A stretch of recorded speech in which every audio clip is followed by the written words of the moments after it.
because we also know that in Palestinian villages, the Israelis have planted trees to hide the devastation of the theft of the land. We want to undo that connection of oppression and occupation to be a sign of liberation and of freedom. So we are planting trees, particularly fruit trees, South African indigenous trees, and especially to make the connection to Palestine and to Gaza, we are planting olive trees. We saw solidarity activities around the world, solidarity with the people of Palestine, with the people of Gaza, and millions of people took to the streets every day and every week, calling on their governments and parliaments to pressure the Israeli occupation government to stop its genocidal campaign against the Palestinian people. 9 months passed, and Israel is still continuing its war against children, women, men, and everything in Gaza. To talk more about the solidarity activities and their impact, I have with me from South Africa, Mr. Sonny Morgan, who is member of many organizations showing solidarity and support for the Palestinian cause. You are welcome, Mr. Sonny Morgan. Thank you very much for inviting me. I'm happy to speak to you about our activities. Thank you very much. You're member of Kensington Palestine Solidarity Group and other organizations established to support the rights of the Palestinian people and justice for Palestine. If you tell us a bit about these activities in South Africa and elsewhere in the African continent. In South Africa, we have a natural affinity for the Palestinian cause because we have seen that the struggle that Palestinians are going through, struggling against an occupation force, struggling against apartheid, bears very, very significant similarities with the struggles for liberation in South Africa. So we feel in alignment with the struggle of Palestine, and thus there is, across the board in South Africa, solidarity with the plight of the Palestinians, and in this current context, particularly with what is happening in Gaza. Yes, Morgan, we saw millions of people taking to streets in the United States, in Europe, Africa, the Arab world, calling for stopping the Israeli genocide against Gaza. But Israel did not listen, and the international governments did not put enough pressure on Israel to stop. We are talking about 9 months of everyday murder of children and women. Is that frustrating for solidarity people? It's extremely frustrating, really frustrating, because one would have thought that these international protests that have stopped other issues around the world, like the Vietnam War, like the student movement, we thought that this kind of solidarity that is across Europe and across the world, even in the United States itself, it's really frustrating that governments of the Western world, particularly the United States, the European Union, Germany, and the UK are so entrenched with the Israelis and with the Netanyahu government that they seem to completely ignore the world order, the rules-based order, and solidarity. This is genocide that should have been stopped in October already. And it's frustrating for activists and organizations around the world that are being frustrated by this lack of urgency and seriousness by governments, particularly led by the United States.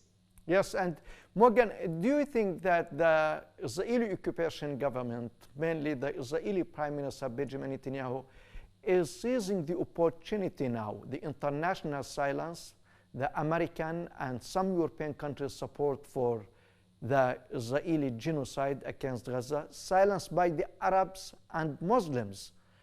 Do you think that he is now seizing the opportunity to end his mission by ending the existence of the Palestinians, first in Gaza and later in the West Bank?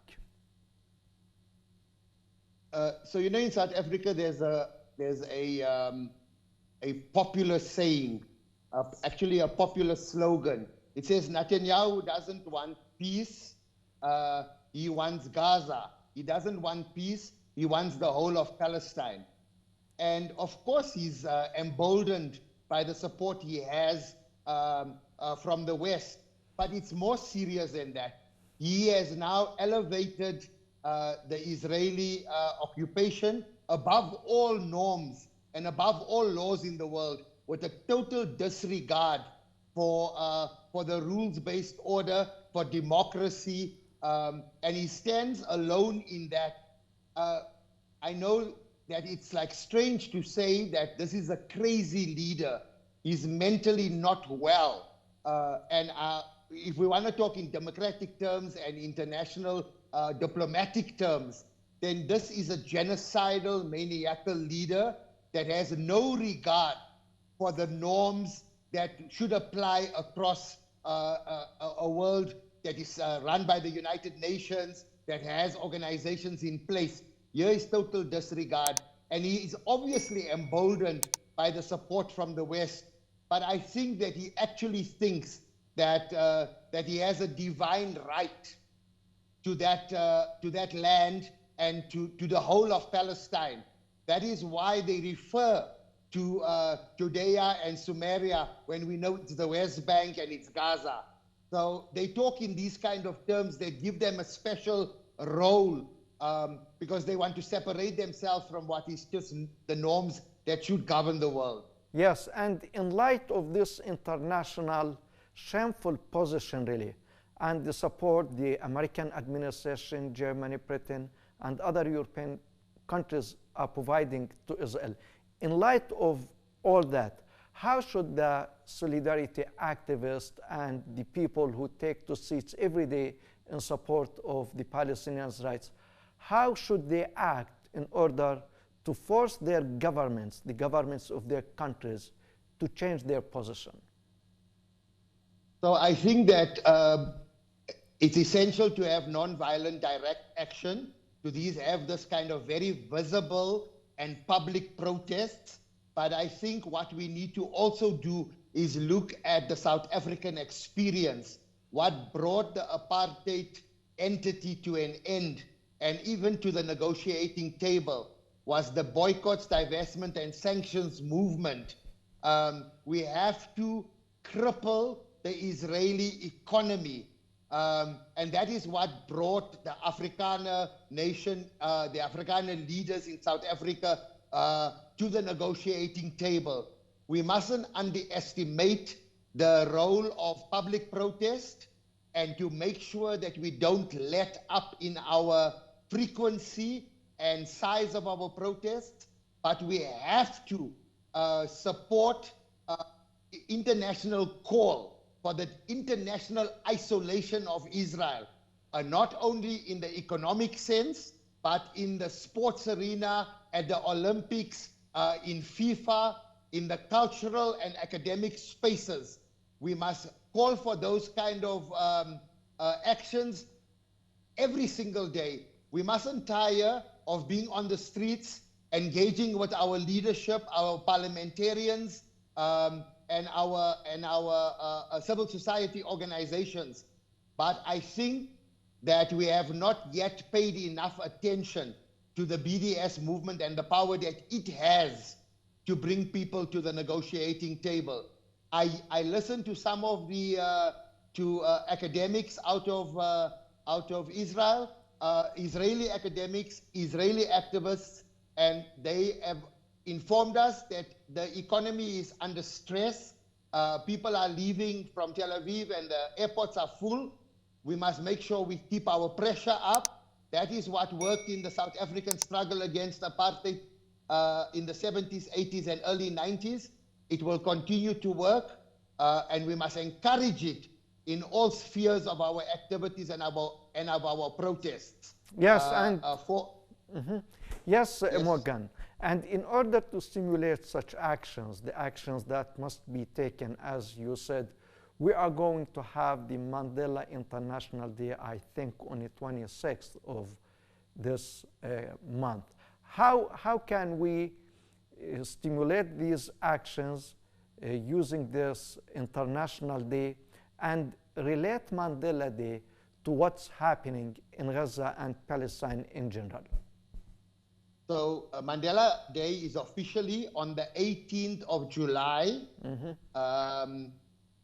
And so it's important that we remember that. There are actions actually across the whole month of July.